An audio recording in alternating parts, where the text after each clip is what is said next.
partir du premier verset. Et la sœur, je vais lire le premier verset, frère, on va lire, ton frère, plutôt. Pour le chapitre 1er, je commence au premier verset. Paul, apôtre de Jésus-Christ, par la volonté de Dieu, aux saints qui sont à Éphèse et aux fidèles en Jésus-Christ.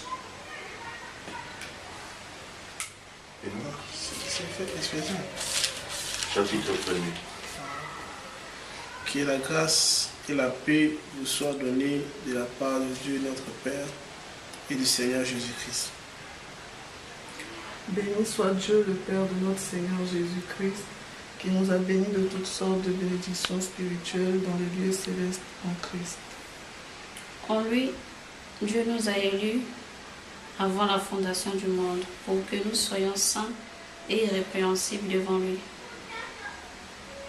Nous ayons prédestinés dans son amour à être ses enfants d'adoption par Jésus-Christ, selon le bon plaisir de sa volonté. À la louange et la gloire de sa grâce qu'il nous a accordée en son bien-aimé. En lui, nous avons la rédemption par son sang, la rémission des péchés selon la richesse de sa grâce. Que Dieu a répandu abondamment sur nous, par toute espèce de sagesse et d'intelligence. Nous faisons connaître le mystère de sa volonté, selon le bienveillant dessein qu'il avait formé en lui-même.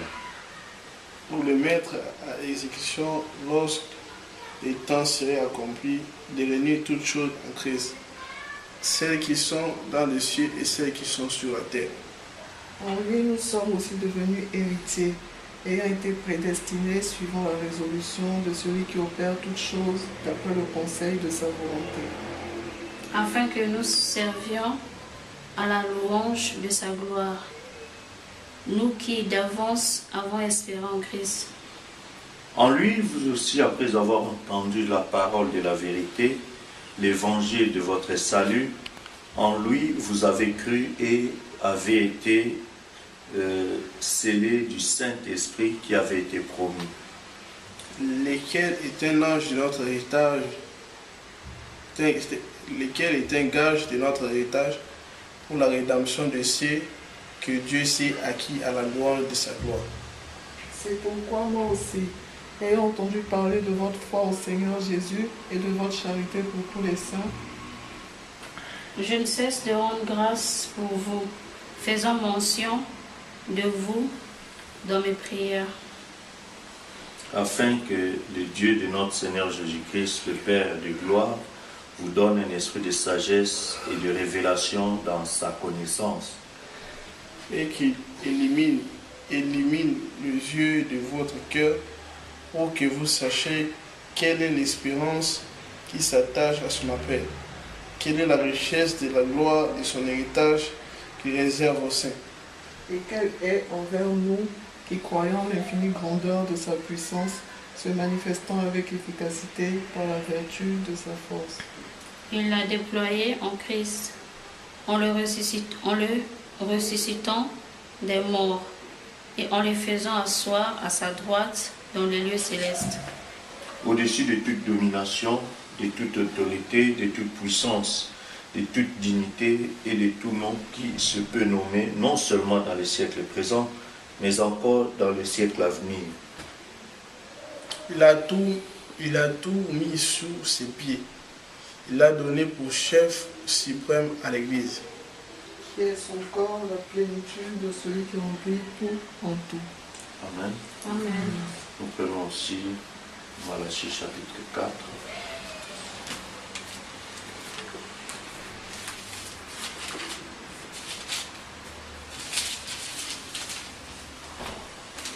Car voici le jour vient, ardent comme une fournaise. Tous les hautains et tous les méchants seront comme du chaud. Le jour qui vient les embrasera, dit l'Éternel des armées. Il ne leur laissera ni racine ni rameau. Mais pour vous qui craignez mon nom, s'élèvera le soleil de la justice et la guérison sera sous ses ailes. Vous sortirez et vous sauterez comme le veau d'une étable.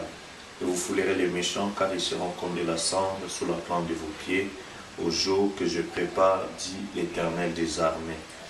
Souvenez-vous de la loi de Moïse, mon serviteur, auquel j'ai prescrit en horaire pour tout Israël, des préceptes et des ordonnances.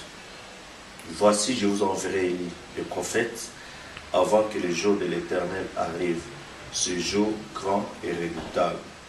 Il ramènera le cœur des pères à leurs enfants et le cœur des enfants à leurs pères, de peur que je ne vienne frapper le pays d'interdit. Amen. Nous allons incliner nos têtes au moment de prière. L'Éternel, notre Père et notre Dieu, nous bénissons ton Saint-Nom et ce qu'il t'a plu de nous accorder encore toutes ces semaines. Tu as combattu pour nous les combats visibles et invisibles. Ta grâce, ta miséricorde a été avec nous et nous a accompagnés tout au long, jusqu'à ce que nous arrivions en fin de semaine. Tu veux nous accorder encore ce privilège de venir dans ta maison, nous réunir autour de ta parole. Ta parole déclare là où 2 ou 3 sont rassemblés en ton nom, toi tu es au milieu d'eux. Et nous sommes, Seigneur, plus de 3 ici. Nous prions que ta présence s'associe à la nôtre pour pouvoir nous bénir dans tout ce que nous entreprenons. Pardonne nos péchés, pardonne nos manquements, nos infirmités. Fais que ta grâce et ta miséricorde puissent encore nous visiter pour que ces instants nous soient vraiment bénéfiques. Oh Dieu, tout ce que tu as retenu contre nous, puisses-tu jeter cela dans la mer de l'oubli, pour ôter cela de sorte que ta puissance puisse descendre ici, de sorte que ceux qui sont entrés ici malades ressortent d'ici guéris au nom du Seigneur Jésus-Christ. Ceux qui sont entrés ici fatigués puissent ressortir d'ici réconfortés. Ceux qui sont entrés ici tristes puissent ressortir joyeux, Seigneur. Et que nous puissions dire, il est agréable pour nous d'être à la maison de l'Éternel. Parle-nous afin que nous puissions saisir la portion, la bénédiction que tu as prévue pour nous en ce jour. Pour ta seule gloire au nom de ton Fils Jésus-Christ, j'ai ainsi prié et demandé. Amen. Amen. Amen. Vous pouvez vous asseoir. Nous sommes encore heureux d'être dans la maison du Seigneur. Vous aussi. Amen. Que Dieu soit loué. Nous sommes quelle date aujourd'hui? Le 5. Le 5 avril, c'est ça? Demain, c'est quelle date? Le 6. Demain, le 6 avril. Est-ce que ça vous dit quelque chose cette date? Ça vous dit absolument rien. C'est du prophète. Hein? L'anniversaire, je crois, de la mort ou De naissance du prophète. Frère Branham, il est né le 6 avril à 5 h du matin. Le 6 avril 1909. Est-ce que vous comprenez? Amen. Donc, comme il était Élie de Malachie 4, 5, 6, est-ce que ça vous dit quelque chose? Amen. Le 4, le mois d'avril, le 6, et 5, vers 5 heures du 6 avril. Donc, vous voyez que Dieu fait des choses à sa manière. Il est Élie de Malachie 4. Donc, le mois d'avril, le mois de la vie, n'est-ce pas?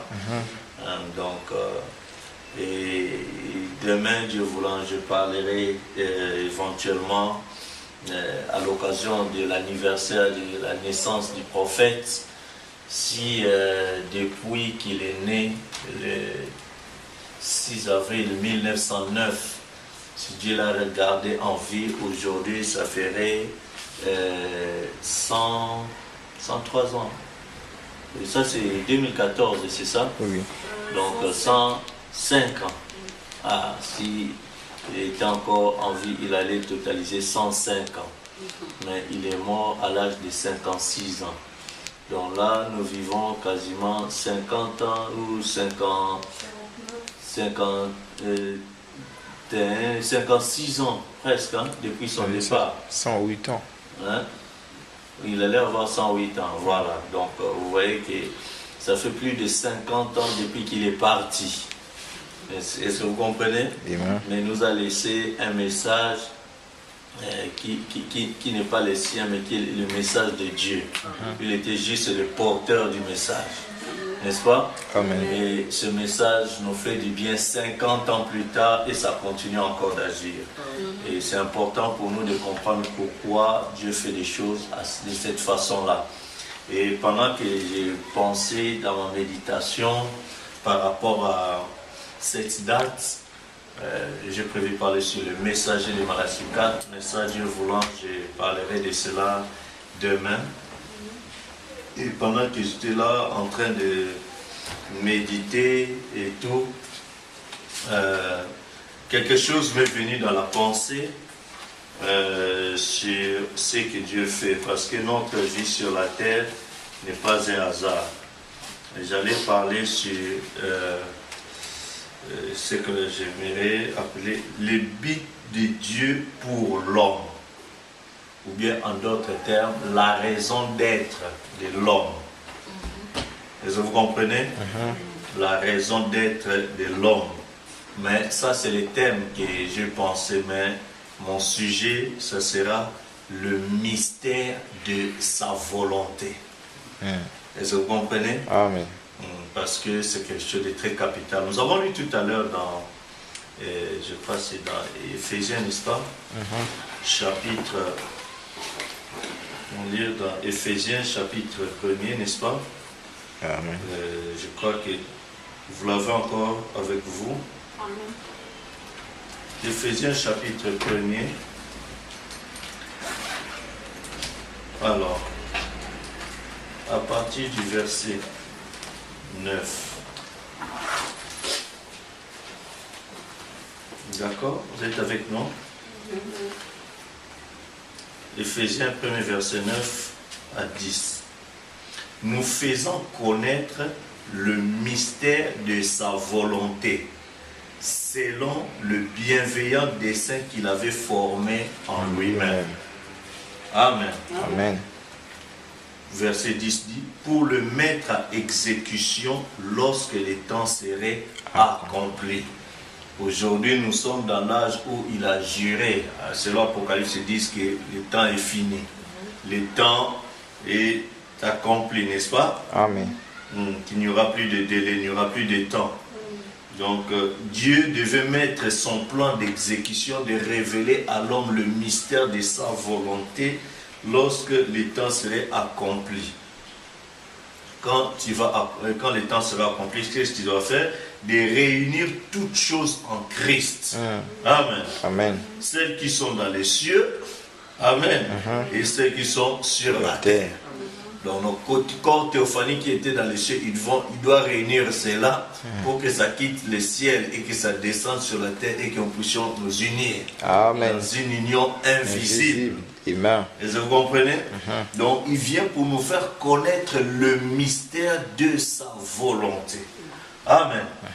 Ainsi, j'aimerais partager avec vous ce que dit le prophète dans le message, la adoption, à la page, je pense à la page 157. Vous êtes avec moi? Amen. En d'autres termes, adoption, 5e partie, pour ceux qui ont les livres adoption. Le paragraphe 15 et 16. C'est exactement ce que nous avons lu dans Éphésiens chapitre 1. Nous allons commencer au verset 8 pour prendre un peu le contexte. Que Dieu a répandu abondamment sur nous par toute espèce de sagesse et d'intelligence. Verset suivant dit, nous faisons connaître le mystère de sa volonté. Amen. Frère Branham dit au paragraphe 16, adoption 5e partie, les mystères de sa volonté. Vous rappelez-vous comment, comme nous nous sommes attardés là-dessus? Combien étaient ici ce matin? Montrez voir. Nous avons insisté tout particulièrement là-dessus. Le mystère de sa volonté. Amen. Donc, ce n'est pas qu'une petite chose là. C'est un mystère. La volonté de Dieu, ce n'est pas une petite chose. C'est quelque chose de grandiose. C'est quelque chose de grand, n'est-ce pas? C'est un mystère. La volonté de Dieu est un mystère. Est-ce que vous comprenez ça? Amen. Il dit, la volonté de Dieu est un mystère. Et écoutez, chacun doit rechercher la volonté de Dieu pour lui-même. Amen. Ou pour elle-même. Le mystère de Dieu. Amen. Voilà pourquoi j'ai dit le but de Dieu pour l'homme, bien pour tout un chacun. Est-ce que vous comprenez? Le mystère de la volonté de Dieu. Ailleurs, il dit que ça, vous ne pouvez pas aller apprendre ça dans les séminaires. Non. Vous ne pouvez pas apprendre ça par un pasteur. Ce n'est pas un pasteur qui va vous révéler cela. Ou bien un séminaire qui va dire ça, ou bien parce que tu as beaucoup étudié tout ça. Non, là, chacun doit rechercher à entrer en contact avec Dieu face à face. D'avoir une expérience personnelle pour connaître, Seigneur, quelle est ta volonté pour ma vie ici-bas. Amen. Et voilà pourquoi je voulais déjà vous montrer que Dieu, pour tout un chacun d'entre nous sur la terre ici, chacun est né dans un but quelconque. Dieu a sa volonté pour tout un chacun d'entre nous. Tu n'es pas né au hasard. Tu ne vis pas sur la terre au hasard. Ton existence dans le pays où tu te trouves n'est pas un hasard. Ta situation dans laquelle tu te retrouves n'est pas un hasard. Dieu n'ignore pas le moindre détail de ta vie sur terre. Amen. Dieu est au contrôle de chaque chose qui arrive dans ta vie. Amen. C'est pourquoi frère Branham dit que ce n'est pas une petite chose. Si toi tu penses que peut-être tu es là au hasard, c'est l'accident des événements qui a fait que tu puisses te retrouver là dans telle situation, c'est toi qui penses comme ça. Mais il y a un être suprême qui est le maître des temps et des circonstances. Amen. Il a tout fait pour que les circonstances puissent faire en sorte que tu puisses te retrouver là. Amen. Et vous comprenez? Chacun, son existence sur la terre a sa raison d'être. Et ça, c'est la volonté de Dieu pour toi qui m'écoutes. C'est la volonté de Dieu pour toi qui crois à la parole de Dieu. C'est la volonté de Dieu pour toi qui crois à l'existence du Dieu qui t'a créé. Amen. Qui te donne le souffle de vie. Qui te donne la force. Même si tu es au niveau sur le lit d'hôpital. Même si tu es en prison. Même si tu es dans une situation désespérée. Ce n'est pas quelque chose qui échappe à l'idée de ton Dieu. Il sait exactement avec chaque petit détail ce qui doit t'arriver. Il connaît la fin de ta vie avant même ta conception de C'est lui qui a aimé Jacob avant même la naissance de Jacob. Donc il connaît tout. Amen. Donc notre vie sur terre, nous devons arriver quelque part. Peut-être les événements se sont mal tournés contre tes attentes, contre tes projets qui ont fait en sorte que tout ce que tu as battu comme projet de ton avenir s'est écroulé et maintenant tu ne sais plus que faire. Tu as l'idée de suicide, tu as l'idée d'abandonner, tu as l'idée de rétrograder, d'abandonner même la parole pour retourner dans d'autres choses. Pour des jeunes filles, tu as l'idée d'abandonner parce qu'il n'y a pas peut-être de mariage, parce qu'il y a ceci, parce que c'est... Alors tu dis que non, trop de déceptions, trop c'est trop. J'arrive, je suis au bout, je ne peux plus continuer. Non mon frère, non ma soeur, Dieu a encore quelque chose pour toi. Amen. Qui peut croire que ce même Dieu a montré à Joseph une vision selon laquelle toute sa famille devait se prosterner devant lui, que lui devait être cher, que son père, sa mère et ses frères devaient se prosterner contre lui. Il pouvait être heureux, content, fier de dire cette vision-là devant son père, ses frères et tout ça. Très content de ce que Dieu lui a montré. Mais est-ce qu'il pouvait savoir que la haine que ses frères avaient contre lui était la voie par laquelle Dieu avait prévu pour que cette vision-là puisse s'accomplir? Amen. Est-ce qu'il pouvait savoir le fait qu'on l'a jeté dans la fosse comme quelqu'un pour dire à son père que non, écoutez, ton fils est mort, on l'a dévoré là-bas. Ce malheur-là, c'était le moyen par lequel Dieu voulait que la vision puisse être accomplie. Est-ce qu'il pouvait savoir pendant qu'on l'a vendu comme chez le commerçant là-bas pour qu'il aille devenir un esclave là-bas en Égypte? C'était le moyen par lequel Dieu avait prévu pour que la grande vision s'accomplisse. La vision de son bonheur, la vision de son élévation. Qui pouvait s'imaginer ça? Est-ce qu'il pouvait comprendre? Mais c'était avec amertume, avec des larmes et des pleurs que Joseph était en train de partir contre sa volonté, son propre gré. Mais la vision de Dieu était en train de les suivre.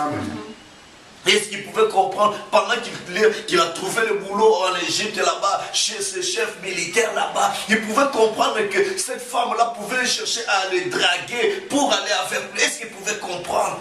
Par amour pour son Dieu, il a refusé cette offre-là et il s'est retrouvé en prison. Est-ce qu'il pouvait comprendre que c'était la voie que Dieu a permis permis pour que la grande vision de son élévation s'accomplisse. Amen. Oh mes frères, c'est merveilleux. Dieu, sa volonté pour toi, c'est un mystère. Amen. Depuis qu'il a eu la vision là, depuis qu'il a eu ces serments que Dieu avait un plan de bonheur pour lui et tout ça, mais c'était échec sur échec sur échec sur échec sur échec dans tous les projets qu'il pouvait entreprendre. Mais dans ces échecs-là, Dieu était là. Amen. Pour dire que c'est la voie de Dieu, c'est en Christ, c'est en Dieu seul se trouve la réussite. Amen. Tu n'auras pas de réussite si tu veux signer des pactes avec des sciences occultes, des francs-maçons, des incrédules, des loges, des sectes et tout ça. Ce n'est pas ça le succès, mais le succès est en Christ. Amen.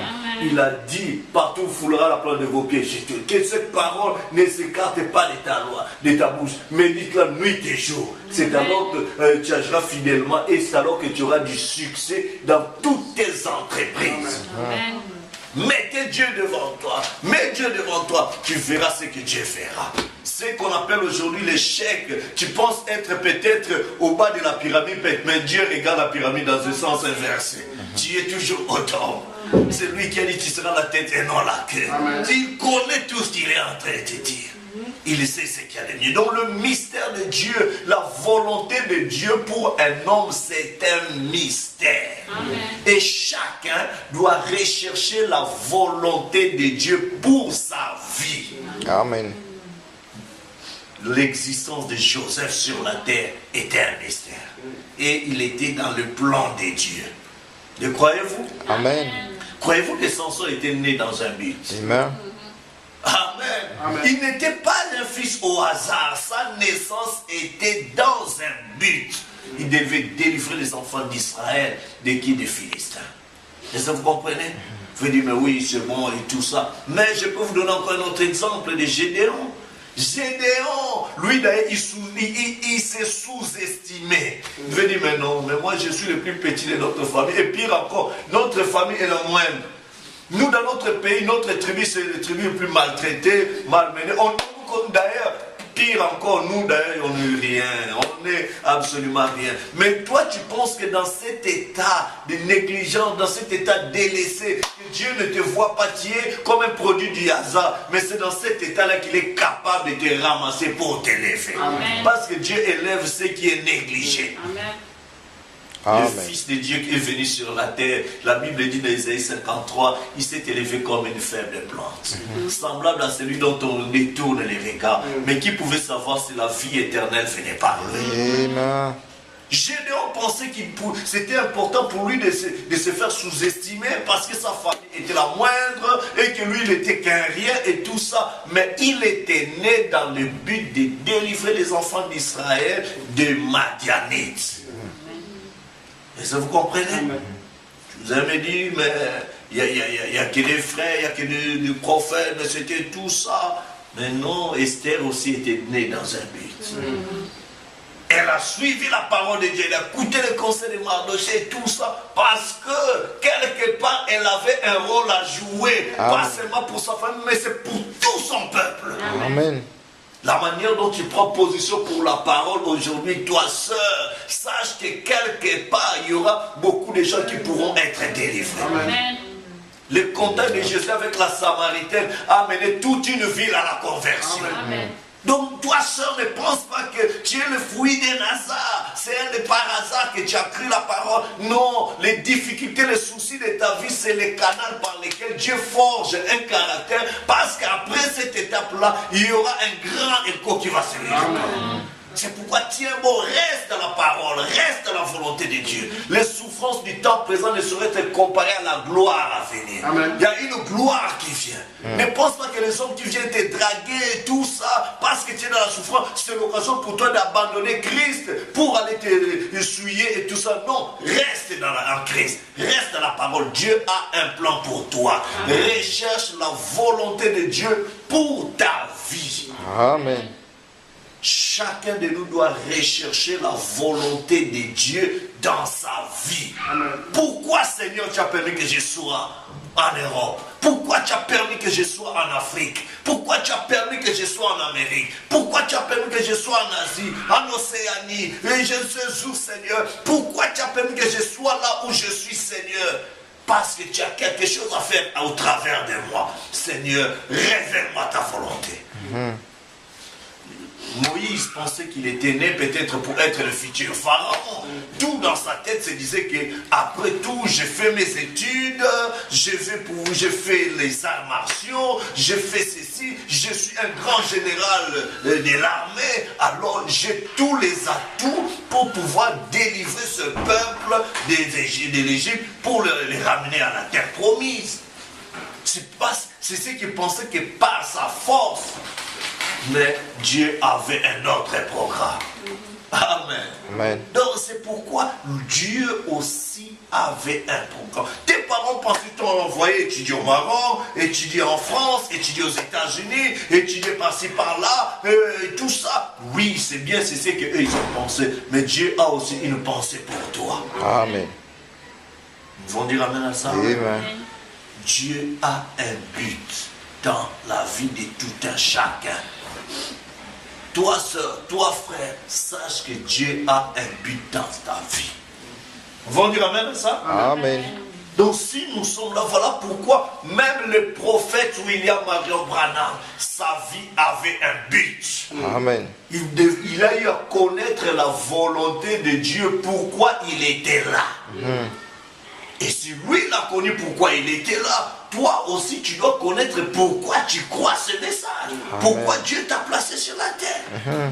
Nous avons une raison, nous avons un but, nous avons un rôle à jouer. C'est cela. Dans le grand plan de l'économie de Dieu.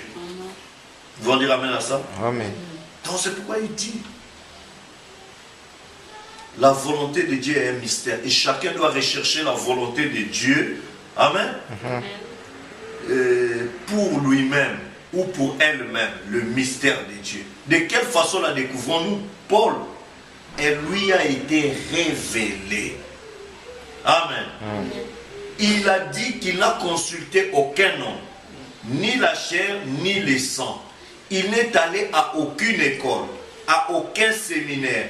Il n'a rien eu à avoir avec ça. Cela lui a été révélé par Jésus-Christ qu'il a rencontré sur le chemin de Damas, dans une lumière semblable à une colonne de feu. Et elle l'a appelé et il est parti pour l'Arabie. Et il est resté là-bas pendant 3 ans. Oh, vous pouvez vous imaginer le moment glorieux, n'est-ce pas, frère Higuel? Pendant 3 ans, Paul est resté là-bas en Arabie. Mais je n'ai jamais vu l'épître de Paul aux Arabes. Non. Il en a envoyé aux Thessaloniques, aux Corinthiens, et ainsi de suite, et tout ça, aux Philippiens, tout ça. Mais il n'y a pas d'épître de Paul aux Arabes. Parce qu'il savait que nous-mêmes, on allait être dans le monde arabe. Hein? Pour leur bombarder un peu nos épîtres. Amen. Est-ce que vous comprenez? Non, et il est resté là-bas pendant 3 ans. Oh, vous pouvez vous imaginer les moments glorieux, n'est-ce pas, frère Higuel? Pendant 3 ans, Paul est resté là-bas en Arabie.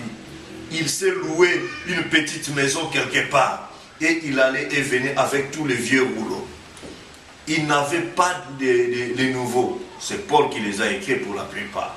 Et à partir de ce vieux rouleau, il a écrit que Dieu, au commencement, nous avait prédestiné à la vie éternelle. Qu'il allait envoyer Jésus afin que par ce sacrifice, nous ayons tous droit à l'arbre de vie. Ceux qu'il a connus d'avance, il les a appelés. Ceux qu'il a appelés, il les a déjà justifiés. Ceux qu'il a justifiés, il les a déjà glorifiés. Dieu, dès l'origine du monde, nous avait prédestinés à être ses fils d'adoption. Maintenant, la création tout entière gémit. Elle attend la manifestation des fils de Dieu. Oh, j'imagine que Paul a passé un moment merveilleux. J'aurais voulu être là avec lui. Pas vous. Amen. Donc, il a dit qu'il nous a fait connaître le mystère. Amen. Écoutez, un jour, avec l'onction du Saint-Esprit sur vous, mettez-vous à enchaîner les références bibliques et voyez ce qu'il en est. Cet après-midi, j'ai eu une trentaine de minutes pour étudier, juste pour jeter un coup d'œil sur ma leçon. Peut-être même que, pas ça, disons, la moitié des 15 minutes entre les deux. Je me suis mis à passer d'une référence biblique à l'autre et j'ai songé le mystère. Amen. Amen. Comme c'est mystérieux.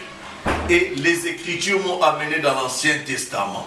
Ensuite, elles m'ont ramené dans le Nouveau Testament. Amen. Et il continue, des références bibliques. Je me suis mis à passer tout ça. Ils m'ont ramené dans l'Ancien Testament, ensuite ils m'ont ramené dans le Nouveau Testament. L'enchaînement se faisait pour voir, écoutez, le mystère de sa venue. Amen. Est-ce que vous comprenez? Le mystère de sa volonté, le mystère d'être assis ensemble. Donc le mystère de sa volonté, c'est le mystère de sa venue. Amen. Quelle venue? Quand Christ vient, il doit venir s'asseoir avec son épouse. Nous venons il vient pour une union invisible entre l'épouse céleste et l'épouse terrestre. Il vient pour que Christ vienne habiter en vous, car Christ est en vous l'espérance de la gloire. Tu ne peux pas aller dans la gloire si Christ ne vient pas glorifier ton âme. Amen. Il doit descendre en toi, sous forme de son esprit, sous forme de sa parole qui prend vie en toi. Quand tu marches, qu'on puisse voir Christ marcher. Quand tu parles, qu'on puisse entendre Christ parler. Quand tu t'habilles, qu'on puisse voir Christ s'habiller. Quand tu te comportes, tu travailles, qu'on voit Christ travailler. Tout ça, c'est le but pour lequel il vient. Qui vient te montrer le vrai sens, le vrai but, la raison pour laquelle il a voulu que tu puisses être là. Amen. Amen. Quand il a rencontré Moïse, c'était face à face. Moïse a compris pourquoi Dieu l'a envoyé sur la terre. Dieu lui a dit, j'ai entendu les cris de mon peuple, c'est que lui font ses oppresseurs. Je suis descendu moi-même. Maintenant, je t'envoie. Amen. Moïse a compris le but, la raison de son existence sur la terre. Dieu devait descendre en lui pour l'envoyer.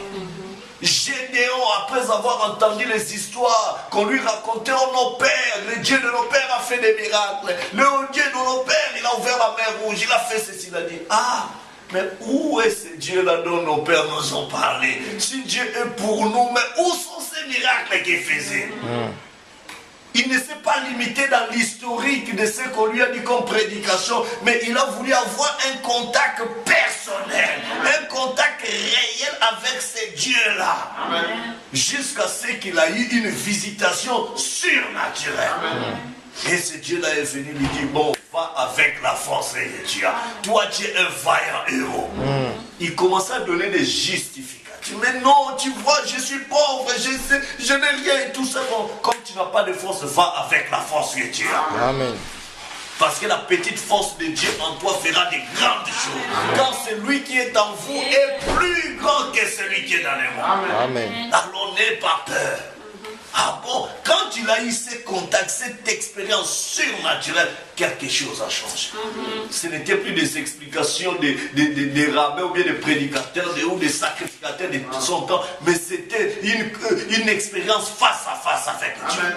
Moïse, c'était une expérience face à face, c'était plus l'enseignement de sa mère. Il avait besoin d'un contact personnel.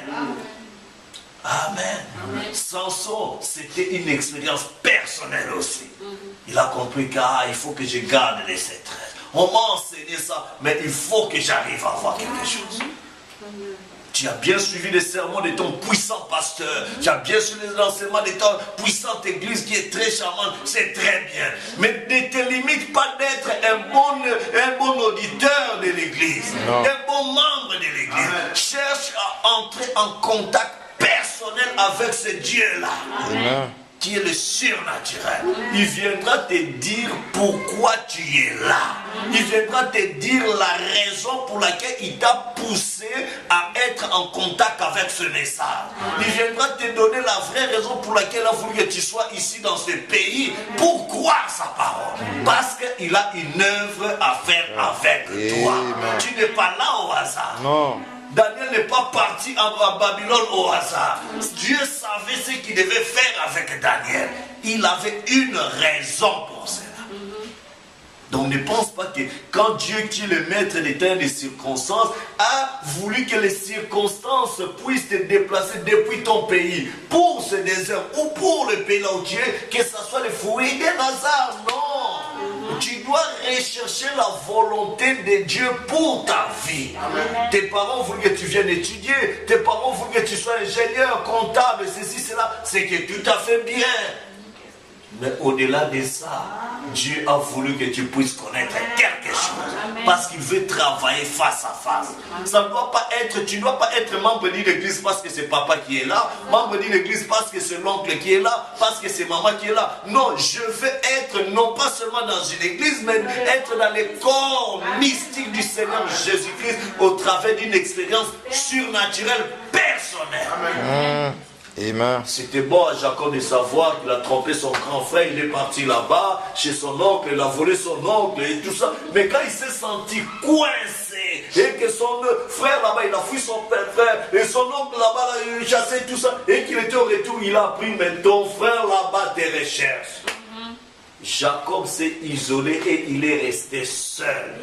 Et il a eu un contact personnel avec Dieu. Chacun de nous, depuis l'Ancien Testament jusqu'au Nouveau Testament, chacun a eu une expérience personnelle avec Dieu. Paul, le grand apôtre de la Bible, qui a écrit la majorité des épîtres du Nouveau Testament, il a dû avoir un contact personnel, une expérience surnaturelle de la colonne de feu. Si Dieu a fait ça pour ceux de l'Ancien Testament et pour ceux du Nouveau Testament, penses-tu que toi tu es là au hasard? Penses-tu que toi il va te croiser d'une manière seulement naturelle pour être un bon membre d'église? Dans cet âge, il a envoyé aussi William Branham. Il est né d'une famille pauvre, d'un papa qui n'allait même pas à l'église, un contrebandier d'alcool. Il dit, maman, personne n'est parti à l'église et tout ça. Mais c'est au travers de cette famille que Dieu est venu visiter un petit garçon. À l'âge de 17 ans, il lui dit, tu manges, tu ne fumeras pas, tu ne boiras pas de l'alcool, tu ne suivras jamais ton corps parce que j'ai un travail à faire avec toi. Amen. Oh mes frères, si Dieu a fait un travail à faire avec William Branham, penses-tu que toi Dieu n'a pas un travail à faire avec toi? S'il a voulu que tu crois le même message que lui, il a dit, ce message partout sera prêché, la même colonne de feu. Le même ange sera là pour visiter ces gens-là. Parce qu'il va continuer à faire le même travail. Oh mes frères, oh mes soeurs, ne pensez pas que nous sommes là au hasard. Ne pensez pas que les difficultés que nous avons là, c'est au hasard. Non, c'est au travers des souffrances et des difficultés que Dieu forge un caractère. Amen. Car bien qu'il fût fils, il a appris l'obéissance par des choses qu'il a souffert. Amen. Le Fils de Dieu. Amen. Dieu dans la chair humaine, il a souffert dans la chair, mais il a appris l'obéissance. Tu souffres, mais tu restes obéissant. Quand tu obéis à la parole, ça t'afflige. Cette chair ne supporte pas obéir à la parole. Dans la jeunesse, on aime bien s'accommoder aux tendances du jour, comme les autres filles de la jeunesse, comme la modernité l'exige, aller dans des soirées dansantes, suivre un peu de films malsains, faire un peu mener une vie de souillure, de petits copains et tout ça. Mais quand tu n'es pas dans cette tendance-là, tu vas souffrir parce que les amis vont te critiquer, ils vont dire, mais tu es quel genre de fille et tout ça. Tu souffres un peu, mais tu apprends l'obéissance, car l'obéissance vaut mieux que le sacrifice. J'aime tellement mon Seigneur que j'aimerais obéir. Amen. Il sait ce qu'il y a de mieux pour moi. Je vais lui obéir, je vais lui rester fidèle. Je vais me débarrasser de toutes ces saletés, de tous ces ordures de Hollywood, des séries de films bizarres et tout ça, pour rester obéissant à la parole. Amen. Les jeunes de mon âge suivent les choses de la tendance moderne, mais moi j'aimerais rester fidèle. Amen. Ce Dieu-là viendra te bénir. Parce que tu as été obéissant, je te visiterai. Amen. William Branham, tu as choisi un chemin étroit et difficile, mais sache qu'une large portion du ciel t'est réservée. Amen. Vous comprenez mes frères? Parce que tu as une position juste pour la parole. Les gens t'ont abandonné, t'ont critiqué, mais toi tu m'es resté fidèle. Amen. Alors sache que je ne t'abandonnerai pas. Amen. Nous disons Amen. Donc la volonté de Dieu, c'est un mystère. Il continue, dit, le mystère de sa volonté, c'est le mystère de sa venue.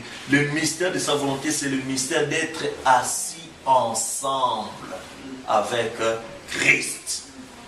Souvenez-vous, on ne peut pas l'enseigner dans aucun séminaire. Amen. Même si tu vas faire 20 ans de théologie, tu ne vas pas prendre ces enseignements. On ne peut pas enseigner ça dans un séminaire. C'est un mystère. Vous ne pouvez pas les connaître par des études, par la théologie. C'est un mystère qui a été caché depuis la fondation du monde, en attendant la manifestation des fils de Dieu. Amen. Amen. Amen. Paragraphe 19, il dit, dites-moi mon frère, adoption 5e partie, paragraphe 19, dites-moi mon frère, dites-moi ma soeur, quand y a-t-il déjà eu un temps, vous êtes avec moi? Amen. Un temps où les fils de Dieu devaient être manifestés en dehors de maintenant? Étudiez dans l'histoire. Nullement. Dites-moi mon frère, dites-moi ma soeur, quand y a-t-il déjà eu un temps où les fils de Dieu devaient être manifestés en dehors de maintenant, de ces temps-ci? Quand y a-t-il déjà eu un temps de l'histoire où ils devaient se manifester? Au temps de la délivrance de la nature tout entière. La nature elle-même soupire. Elle attend le temps de la manifestation. Mais avant que l'expiation ait été faite, avant que le Saint-Esprit ait été déversé pour la première fois, avant tout l'Ancien Testament, pendant toute cette période, il ne pouvait pas y avoir de manifestation. Il a fallu attendre ce temps-ci. Maintenant, toutes choses ont été amenées, elles arrivent, elles prennent forme vers une pierre principale. Amen. Amen. Vers les manifestations des fils de Dieu, alors qu'ils reviendront, que l'Esprit de Dieu entrera dans ces hommes-là d'une façon si parfaite que leur ministère sera tellement semblable à celui de Christ au point de l'unir avec son Église. Amen. Combien ont déjà étudié l'histoire des pyramides? Je pense qu'il y a peut-être une dame qui a levé la main. Très bien. Dieu a écrit 3 Bibles. L'une d'elles a été les zodiaques dans les cieux. Ça, c'est la première Bible.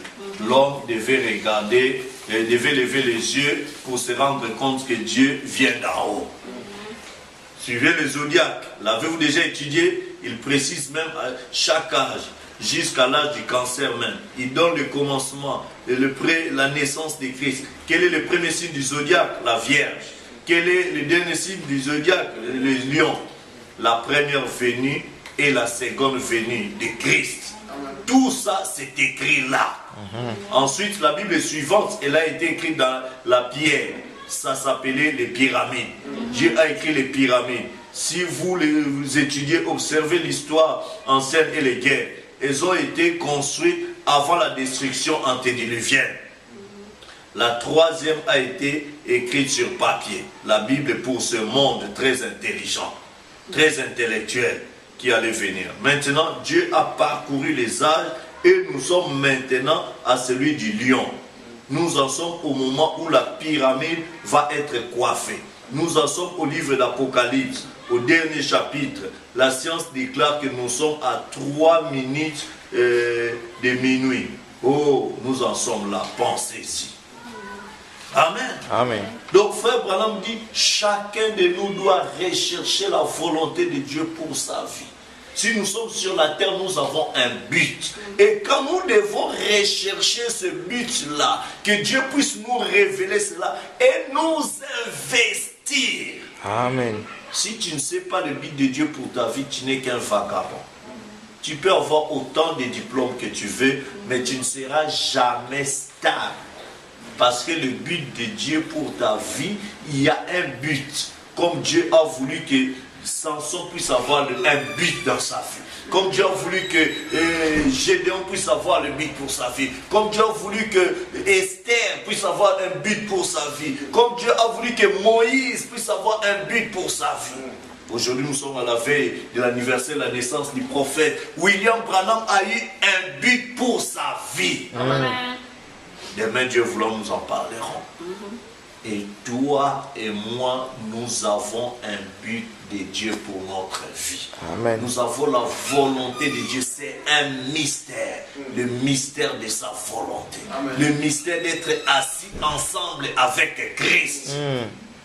Comme la Bible dit, Enoch marcha avec Dieu. Amen. Enoch pouvait entendre, pendant qu'il marchait, il savait quelle était la volonté de Dieu pour sa vie, pour ce jour-là. Dieu voulait qu'il prenne telle direction, et c'est ce qu'il suivait. Amen. Ce n'est pas le jour de prière, lui, il avait la direction de faire des shopping, non. Mais le jour de la prière, il savait qu'il avait rendez-vous avec Dieu. Le jour de la prière, il savait qu'il avait ceci. Le jour de ceci. Donc, chaque pas d'Enoch était conduit par Dieu. Enoch marchait avec Dieu. Dieu a agréé son comportement. Dieu a agréé sa fidélité et il ne fut plus trouvé. Amen. Enoch a été notre type. Amen. De nous les vivants qui serons restés. Amen. Nous ne passerons pas par la mort. Nous allons partir. Nous devons arriver à une étape où nous devons marcher seuls avec Dieu, seuls avec la parole. Non pas quand les frères sont là, je suis comme frère. Quand mes frères ne sont pas là, alors là j'oublie un peu que je suis frère, je m'adapte dans le milieu dans lequel je suis. Nous ne sommes pas des caméléons, mais nous sommes les brebis du Seigneur. Et la brebis doit être conduite. Il ne peut pas se conduire seul. Est-ce que vous comprenez? C'est ça les problèmes. Chacun de nous. J'aimerais prendre à la page 138, 139, l'adoption. Il dit, pas vrai, dans l'attente, Dieu qui essaie de placer son église dans sa position. Nous sommes dans l'âge où chacun doit connaître quelle est ma position. Est-ce que je suis là juste pour me déambuler? Bon, je viens, je suis comme un touriste, hein, je viens regarder, après bon, je peux aller là-bas. Non, je dois connaître quelle est ma position. Même dans nos études, il y a toujours des spécialités. Je fais l'informatique, oui, mais c'est vague. Quelle est ta spécialité dans ton informatique? Amen. J'ai fait la médecine, c'est bien. Quelle est ta spécialité dans la médecine? Amen. Il y a d'autres qui sont là juste pour étudier la tête, mais dans la tête, il y a beaucoup de parties. Il y a d'autres, c'est limite aux yeux. Il y a d'autres, c'est des dents, n'est-ce pas? Il y a d'autres, c'est des nerfs. Il y a d'autres, mais il y a beaucoup déjà de spécialités au niveau de la tête. D'autres spécialités au niveau des yeux. Et d'autres, c'est les nerfs qui sont là-bas à l'intérieur. Donc, il y a beaucoup de spécialités. D'autres, c'est tout ce qui est muscle. Ils sont là, c'est leur spécialité. D'autres, bon, moi c'est la poitrine seulement. D'autres, moi c'est la chirurgie, ceci. D'autres, moi. Donc, chacun doit connaître sa position. Amen. Et un médecin, tu vas le voir, s'il est spécialisé dans les yeux, tout ça, toi tu lui parles des problèmes du cœur, il va dire, je connais un collègue. Il va t'envoyer vers celui qui est placé, positionné dans ses domaines. Et il n'aura pas de complexe parce qu'il sait que ça, ce n'est pas ma spécialité. Le mal du corps de Christ, chacun ne veut pas connaître sa position. On est jaloux de la position des autres. Si tu vois quelqu'un qui est jaloux de la position de l'autre, c'est qu'il n'est pas encore placé. Mais pourquoi si moi je connais ma position? Est-ce que je sais? Parce que lui aussi, quand il aura des patients par rapport à mon domaine, il ne pourra rien savoir. Il va dire, non, je connais notre ami là. Et chacun doit connaître. C'est ce qui fera que le corps de Christ sera solide. Parce que chacun connaîtra que ça c'est la main gauche, ça c'est la main droite, ça c'est le pied gauche. Chaque doigt a son rôle à jouer. On n'est pas là pour se concurrencer, ça veut dire qu'on ne connaît pas encore la volonté de Dieu. Si Dieu veut que je sois un paillasson avant que les gens entrent à l'église qui me piétinent d'abord, Seigneur, gloire à Dieu. Au moins j'aide les autres à enlever leur saleté et entrer propre dans ta maison. Mais si dans le corps de Christ on voit tel membre, le courant ne passe pas, ça ne va pas quelque part. Amen. Parce que dans tous les corps, les nerfs doivent être en collaboration. si le sang ne passe plus ici, ça commence, on dit qu'il y a une paralysie. Pourquoi? Parce que l'autre corps, il est seulement attaché au corps, mais il ne réagit pas par rapport aux autres parties. Ce n'est pas correct. Il faut qu'il y ait un traitement. Et le corps le plus malade, c'est le corps de Christ. Tous les membres ne savent pas qu'ils doivent former un seul corps. Le Saint-Esprit est descendu les jours de la Pentecôte, quand tout ce qui était du monde était sorti d'eux. Et qu'ils étaient tous d'un commun accord. Chacun connaissait sa position. Et Christ est descendu. Amen. Nous disons Amen. Amen.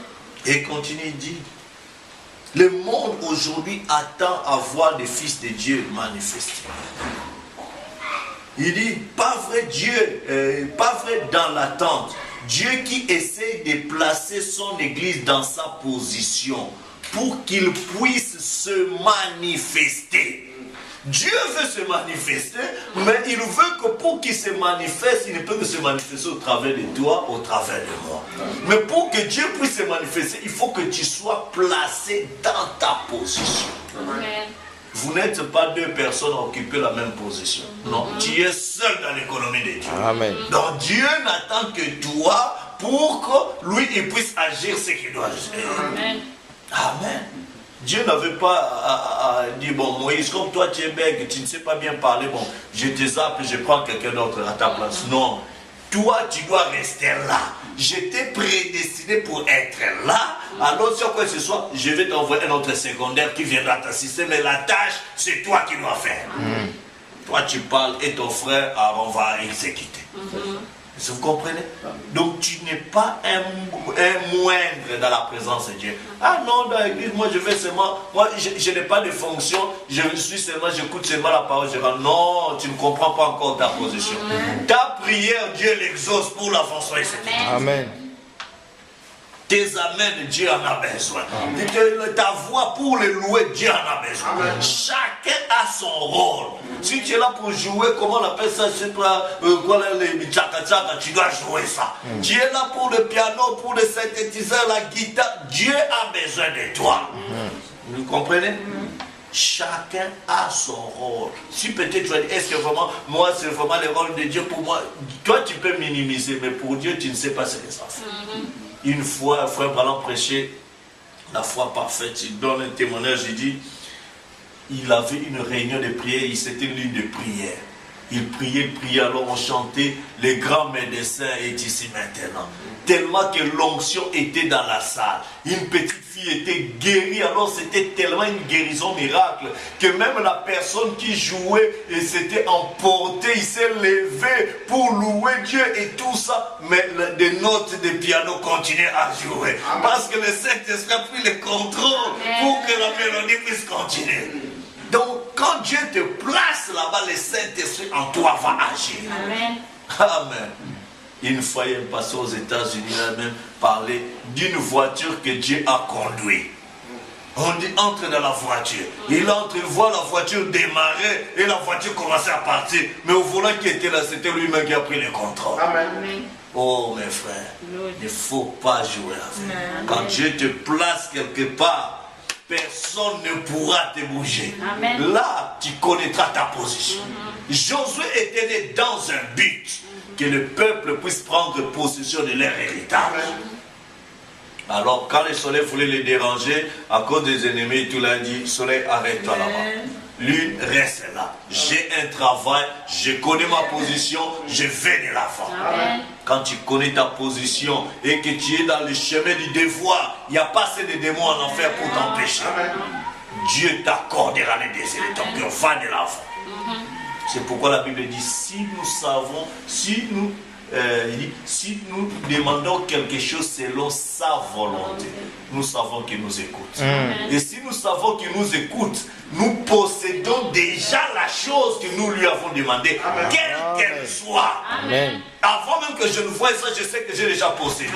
Parce que ce que j'ai demandé, c'est dans sa volonté. C'est 1 Jean 5, 12, n'est-ce pas? Si déjà nous savons que je suis dans la volonté, Dieu m'a révélé sa volonté pour moi. Oh mes frères, le mal c'est que nous ne voulons pas rester seuls avec Dieu dans l'atmosphère de la prière, de la méditation pour que Dieu nous parle.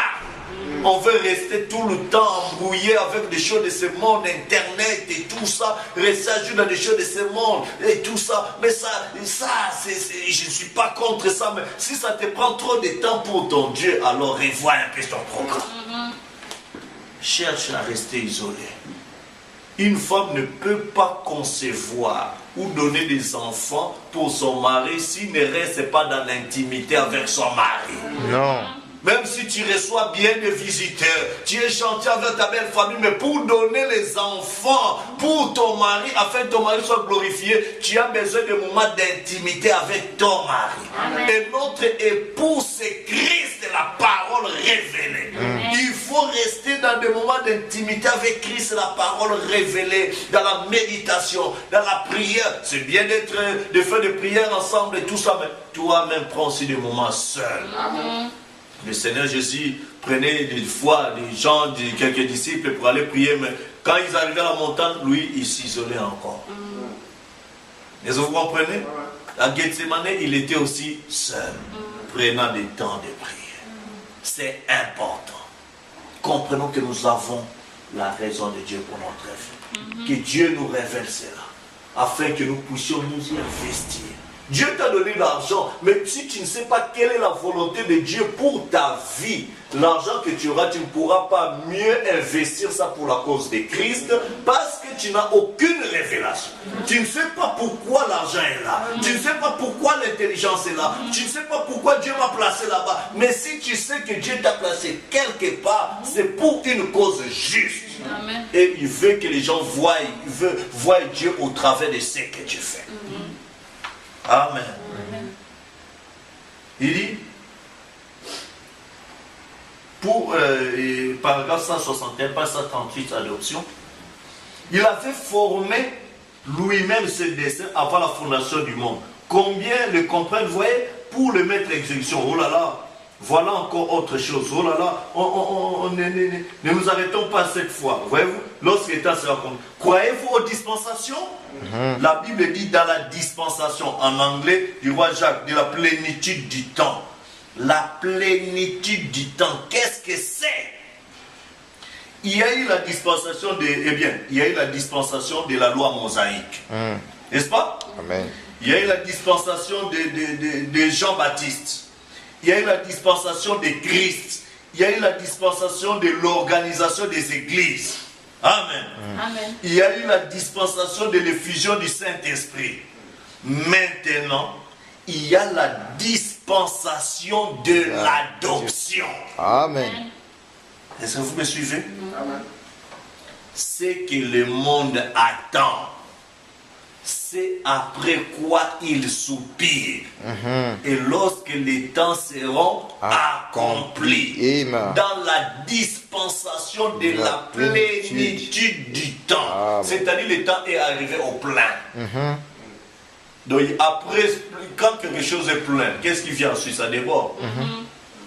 Donc quand c'est la fin des temps des nations, ce qui va déborder ira chez les Juifs.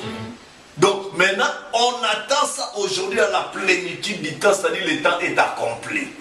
Apocalypse dit qu'il n'y aura plus de temps.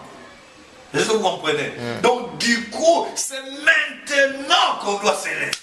Comprends, Seigneur, montre-moi le but de ma présence ici. Ton œuvre dans ce pays, mais Seigneur, tu soupires parce que Ézéchiel 9 marque du sceau. Dieu a donné l'ordre aux anges destructeurs de marquer le sceau, de détruire partout, sauf sur ceux qui pleurent, qui gémissent à cause des abominations. Amen. Mais il y a trop de péchés, mais en Europe, en Amérique, mais Seigneur, partout il y a la pourriture. Tu vois en Afrique, mais Seigneur, qu'est-ce qui se passe? Seigneur, sois miséricordieux. Quand Abraham a compris que Sodome et Gomorrhe devaient être brûlés à cause des lois des homosexuels qu'on avait validées et tout ça, il a compris qu'il avait encore la famille qui était là, qui était devenue rétrograde et tout ça. Il a commencé à intercéder. Amen. Oh Seigneur, fais quelque chose. Peut-être il y a autant de choses, peut-être. Par ces intercessions, Dieu a exaucé, il a compris qu'il a une famille qu'il est en train de réclamer. Nous avons des parents qui n'ont pas encore cru. Nous avons des bien-aimés, des proches que nous aimons bien. Ça nous fera du mal de passer l'éternité sans ce genre-là. Mais nous savons, eux, ils ne savent pas ça. nous pouvons intercéder pour eux. Amen. Amen. Parce que Dieu nous a montré le mystère de sa volonté. Tu te dis que non, moi, je suis catholique, je préfère retourner à l'église catholique parce que moi, j'ai grandi dans la foi catholique et tout ça. C'est que tu n'as rien compris du mystère de Dieu dans ta vie. Tes parents, tes ancêtres ont marché dans la lumière qui était la leur. Mais toi, tu marches sous un autre jour, sous une autre lumière. Peut-être c'est par toi que tes parents vont croire. Amen. Parce que ah, mais cette fille-là, elle était comme ça. Non, on ne pouvait même pas s'imaginer que celle-là, un jour, elle pouvait connaître même un verset biblique de Dieu. Mais celle-là est devenue comme ça. Elle qui était méchante, qui était bagarreuse, qui querellait tout ça. Mais aujourd'hui, c'est elle qui est devenue douce comme une colombe comme ça et tout ça. Non, ce Dieu-là existe. Toi, parle, où est-ce que tu as trouvé ce Dieu-là? Tu conduiras ta famille dans la famille. Amen. Tu conduiras ton mari dans la voie de Christ. Tu conduiras tes copains, tes copines dans la voie de Christ. Toi, un homme, dans ton travail, tu es toujours conscient, correct, juste, honnête. Tu crains Dieu et tu marches selon ce qui est correct. Dieu a mis les gens pour observer parce que ta vie parle plus fort ce que tu dis. Ils sont comment ce gars-là est comme ça? Il est juste, il peut rire, mais il ne peut pas faire ça. Mais il est comment ce gars-là? Ils observent. Mais d'où vient ta force, Samson? Hein? Samson ne pensait pas et tout ça, mais les gens pouvaient le voir que non, toi tu as une force surnaturelle. Ça vient d'où ta force? C'est là. C'était les 7 tresses, les 7 vertus, les 7 honneurs, cette vie de Naziréa, être consacré pour les Seigneur. Amen.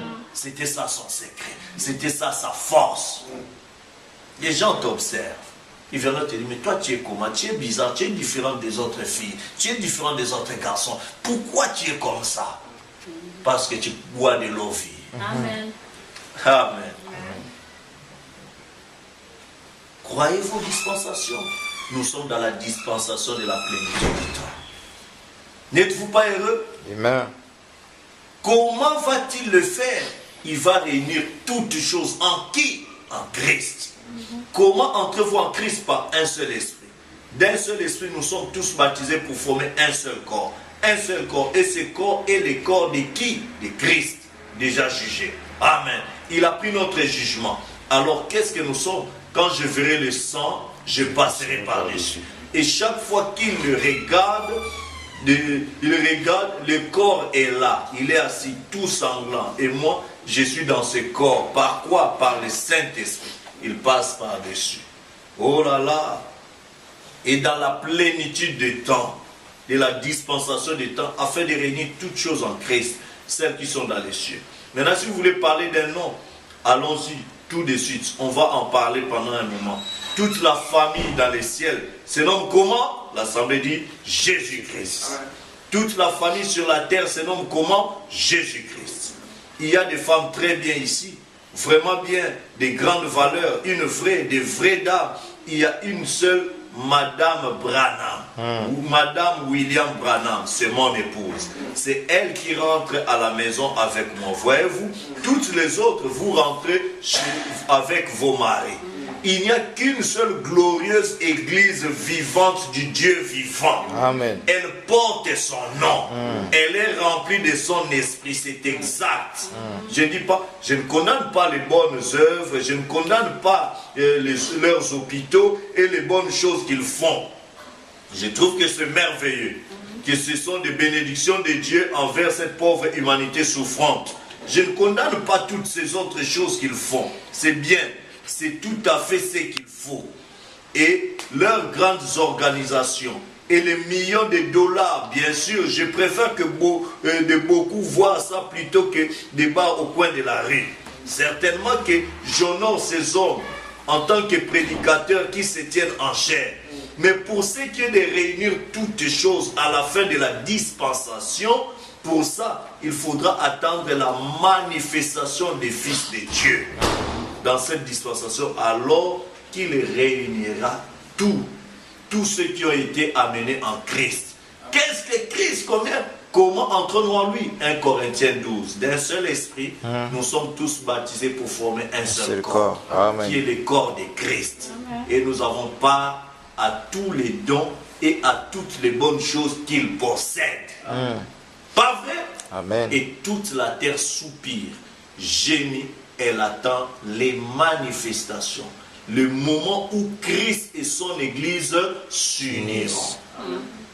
Lorsque les temps seraient accomplis de réunir tous ceux qui sont en Christ, ceux qui sont dans les cieux et ceux qui sont sur la terre, en lui nous sommes devenus héritiers. Oh frère Neville, pardonne-moi de prendre tous ces temps. C'est mon héritage. Oh, c'est inévitable. Oh, je sais, c'est mon parent, mon frère.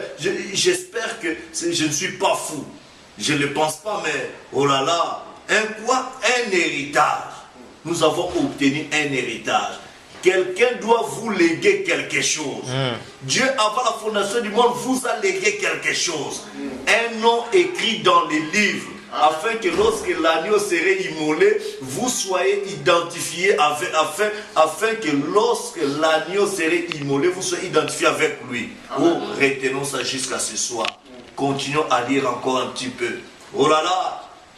Oh là là, comment allons-nous arriver au verset 3 ce soir ou au chapitre 3? Nous n'avons même pas vu 4 ou 5 versets ici, de celui-ci. Bon, mais nous allons quand même terminer là. Vous voyez, il va falloir que je me contente de lire ça. En lui, nous sommes aussi devenus héritiers. Quoi? Comment recevons-nous cet héritage-là? Comment l'avons-nous reçu? Parce que nous avons marché droit. Comment avons-nous reçu cet héritage-là? Parce que nous étions prédestinés. Amen. Amen. Tous mes frères Aminés et tout ça, ils montrent que Dieu nous a prédestinés à cet héritage. Parce qu'il te montre sa volonté, il te lègue automatiquement l'héritage. Quand il te montre sa volonté, cet héritage-là, c'est tout son pouvoir, toute sa puissance qui est derrière. La guérison, le surnaturel, tout ça, il te libère ça. Amen. Mais tu dois connaître la volonté de Dieu, le mystère de la volonté de Dieu pour ta vie. Amen. Moïse, nous savons, il est venu, c'est le libérateur. Et Samson, nous savons, il est venu. Mais maintenant, nous sommes dans la dispensation de la plénitude du temps où là, maintenant, c'est nous qu'on regarde. Christ veut entrer en nous. Le mystère de sa volonté, c'est le mystère de sa venue. C'est le mystère d'être assis ensemble avec lui. Christ est venu s'asseoir, tabernacler en toi. Il marche avec toi. Il te parle, il te montre son plan pour cette journée. Il te montre comment les diables t'ont piégé. Il te montre quelle direction prendre. Et tout ça, comment parler, comment agir, comment marcher, comment t'habiller pour que les gens, le monde voit comment les chrétiens doivent s'habiller. Amen. Comment les vrais chrétiens doivent marcher. Nous voulons y arriver. C'est ce qu'il nous faut aujourd'hui parce que nous sommes dans la plénitude du temps. C'est dans cette dispensation. Souvenez-vous, je vous ai parlé l'autre fois d'Elohim. C'est celui qui est tout suffisant, qui avait plusieurs rôles en lui-même. Mais il avait aussi le rôle du Saint-Esprit. Et le Saint-Esprit, c'est quoi? C'est Christ qui vit dans le cœur des croyants. Amen. Quand Christ vient vivre dans le cœur de croyants, c'est-à-dire en tant que Saint-Esprit, Dieu avait un rôle à jouer au travers de toi. Donc quand il vient habiter en toi, c'est parce qu'il y avait un rôle que toi seul devais agir. Et que le monde entier devait voir Dieu par toi. Peut-être ta famille devait voir Dieu par toi. Alors là, ils ont vu Dieu par toi, par toi. Donc Christ est en toi. C'est ça le Saint-Esprit vivant en toi pour que les autres voient Christ. Et chacun avec son rôle. Nous tous, nous formons un seul corps. Mais nous sommes baptisés d'un seul esprit pour former un seul corps. Quel corps? Corps de Christ. Christ vivant dans des fils de Dieu, dans des filles de Dieu, afin que les desseins de l'Éternel s'est manifesté sur la terre. Et c'est ainsi qu'il est en train de réunir la tête et le corps. Christ et l'épouse doivent s'unir aujourd'hui. Quand on marche, on doit voir des petits messies sur la terre. Amen. Quand on marche, on doit voir des petits Christ sur la terre. Madame Jésus-Christ, l'esprit de son esprit, parole de sa parole, Amen. devenant la parole faite chair. Amen. Que le monde voie Pas un sujet de débat, Non. pas de discussion inutile, mais vis-nous la parole, vis-nous le message. Laissons-nous voir le vertu. Car une vie sanctifiée, c'est un tonnerre pour les gars. Et si tu as les 7 vertus en toi, ce sont les 7 tonnerres qui marchent. Amen. Que le Seigneur vous bénisse, nous allons continuer. Alléluia. Gloire à son Seigneur. Le mystère de sa volonté, le mystère d'être assis ensemble avec lui. Nous voulons que Christ vienne manifester cela, qu'il vienne nous amener à cela, qu'il nous révèle cela chacun de nous. Alors que nous voyons le péché abonder et tout ça, nous puissions lui dire, Seigneur, prends ma vie, prends mon âme, je vais t'appartenir. Mon désir, mon vœu suprême, Seigneur, C'est ta volonté. c'est ta volonté. Rien Je ne veux et je n'aime, et je n'aime. Oh, c'est ta volonté. Jésus prend ma vie. Oh, Jésus, prends ma vie. Prends ma vie. Elle est toute à toi. Elle est toute à toi. Et dans ta grâce infinie, Dans ta grâce infinie, du mal garde-moi. comme élan, Comme un ange au vol rapide, Seigneur, je veux te servir. je veux te servir, Toi, mais je fixe sur mon guide, tu m'en guides. toujours t'obéir. Seigneur Jésus, prends ma vie. Oh, Jésus, prends ma vie. Prends ma vie. Elle est toute à toi. Elle est toute à toi. Et dans ta grâce infinie, Infinie. du mal garde-moi. Je demande à frère Armand de clôturer par un mot de prière. Seigneur mon Dieu, Seigneur mon roi, ô Dieu de gloire, que ton nom soit béni, que ton nom soit glorifié, que ton nom soit magnifié, Seigneur. Amen. Ô Dieu de gloire, merci pour ces moments bénis. Ô Dieu de gloire, écoute la parole, ô Dieu de gloire. Oui, Seigneur, là où 2, 3 sont réunis en ton Saint-Nom, ô Dieu de gloire, tu es au milieu d'eux. Oui, Seigneur, nous croyons, ô Dieu de gloire, c'est toi qui nous as parlé, Seigneur. Oui, Seigneur, que ce Dieu de gloire, pour que, ô Seigneur, mon Dieu, mon roi, nous sachions, ô Dieu de gloire, ce que nous devons faire en ce jour, ô Dieu de gloire. Ce jour, ô Dieu de gloire, de la manifestation des fils et des filles de Dieu, ô Dieu de gloire. Seigneur, ce grand jour que tu attends, ô Seigneur, que ce Dieu de gloire, que nous soyons, ô Seigneur, que ce Père, prêt pour manifester la chose. Seigneur, mon Dieu, mon roi, Seigneur, ô Père, Seigneur, ô Dieu de gloire, sanctifie-nous davantage.